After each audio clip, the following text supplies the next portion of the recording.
ஒரு தேவை என்றால் நான் வருவேன், அதன் பிறகு நான் போய்விடுவேன், அடுத்த தேவைக்கு வருவேன். நடுவில் என்ன நடக்குது? வாழ்க்கை நாசமாய் போனதான் மிச்சம்.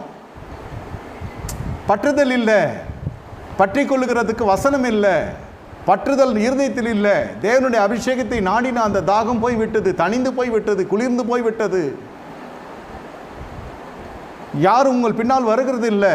நீங்கள் தேவனை தேடி வர வேண்டும். ஒரு முறை வரலாம், 2 முறை வரலாம், வந்து கொண்டே கூட இருக்கலாம். ஆனால் நீங்களும் வந்து கொண்டே இருக்க வேண்டும்.